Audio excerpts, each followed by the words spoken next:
कुछ लोग सामाजिक ताने बाने को और विशेषकर इस बाड़मेर जैसलमेर बॉर्डर के क्षेत्र के अंदर बिगाड़ने के लिए लगे हुए। हमें उसको बचा कर रखना है, उसको बना के रखना है और वो एक राष्ट्रवादी विचारधारा के कार्यकर्ताओं की सबसे बड़ी जिम्मेवारी बनती है। हम सभी यहाँ पर बैठे जितने भी भाई हैं, हम सब आने वाले वक्त के अंदर हम अपने सामाजिक ताने बाने को और मजबूत बनाकर गाँव के अंदर एक सामाजिक माहौल ऐसा वातावरण बना के रखें कि हमारे सामने आने वाले समय में ऐसी परिस्थितियां पैदा हो तो उसका हम समाधान करने में हम सभी मिलकर सक्षम हो सकें। आज की राजनीति के अंदर जिस तरह से जातिवाद का जहर घोला जा रहा है, हाँ जातिवाद की एक तरह से वर्ण व्यवस्था बनी थी कोई टाइम के अंदर, लेकिन वर्ण व्यवस्था के बाद में जातियों को हमने जाति से जाति में बांटते बांटते यहाँ तक पहुंच गए। अब जाति में से जाति निकाली जा रही है। हम जातियों में बांटने के लिए ये जिस तरह के लोग लगे हुए हैं, एक तरफ तो वो चीज है कि जहां पर हम जाति के अंदर देखते हैं कि पूरा उनका पूरा धर्म का नाम पुकारा जाता है, लेकिन हमारे यहाँ पर देखते हैं कि जाति के अंदर जाति निकालने का प्रयास किया जा रहा है। एक षड्यंत्र के रूप में इस देश के अंदर जाति के अंदर जिस तरह से जातियों में बांटने का काम किया जा रहा है, विदेश में जाकर हिंदुस्तान को किस तरह से नीचा दिखाया जाए, ऐसी होड़ मची, किस तरह से दूसरे देशों की तारीफ करना, ये जो जिस तरह की सोच इस देश के अंदर चल पड़ी है, उसको रोकने का अगर कोई प्रयास करेगा और रोकने के लिए कोई आगे आकर खड़ा होगा,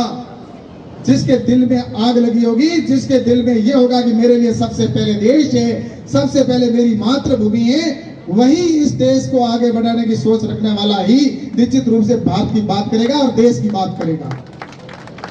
जिनकी सोच इस देश की नहीं है वो क्यों हिंदुस्तान की बात करेगा। सोशल मीडिया के ऊपर जिस प्रकार से एक छोटी सी बात को चिनगारी बनाई जा रही है पिछले कुछ समय से, छोटी सी बात होती है उसको चिनगारी किस तरह से बनाने का काम अगर करना है तो आप देख लीजिए कि पिछले इन 5-7 सालों के अंदर जिस तरह से वैमनस्य घोला जा रहा है, जिस बात का इस देश से कोई संबंध नहीं, यहाँ की सरकार से कोई संबंध नहीं, उस बात को पूरे विश्व के अंदर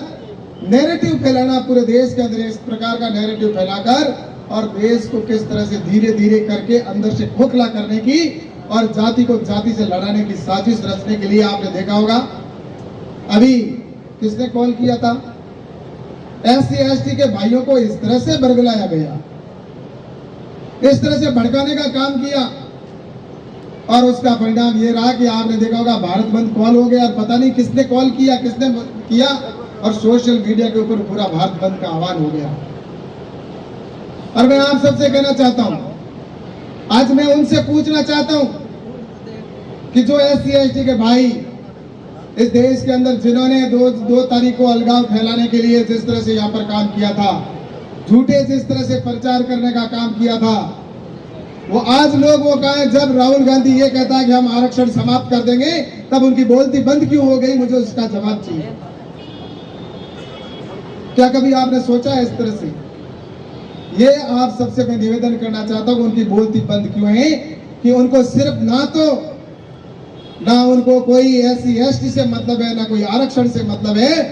और उनको तो एक ही मकसद है, उनका पूरा जितने भी षड्यंत्रकारी और देश के जो गद्दार ऐसे लोग जो देश को कमजोर करना चाहते हैं, उनके सबका एक ही उद्देश्य है कि नरेंद्र मोदी जी को किस तरह से हम कमजोर करें और नरेंद्र मोदी जी कैसे इस देश से हम प्रधानमंत्री पद से आए। इस षड्यंत्रकारी सोच के पीछे ही सारा देश के अंदर एक वातावरण बनाने का प्रयास किया जा रहा है। इसलिए मैं आप सभी ने निवेदन करना चाहूंगा, इस षड्यंत्र को बचाने का काम अगर कोई कर सकता है, जब अवसर समय आया है,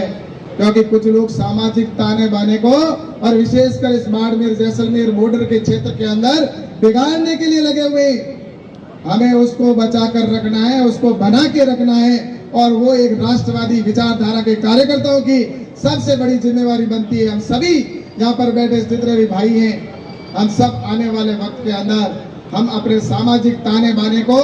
और मजबूत बनाकर गाँव के अंदर एक सामाजिक माहौल ऐसा वातावरण बना के रखें कि हमारे सामने आने वाले समय में ऐसी परिस्थितियां पैदा हो तो उसका हम समाधान करने में हम सभी मिलकर सक्षम हो सकें।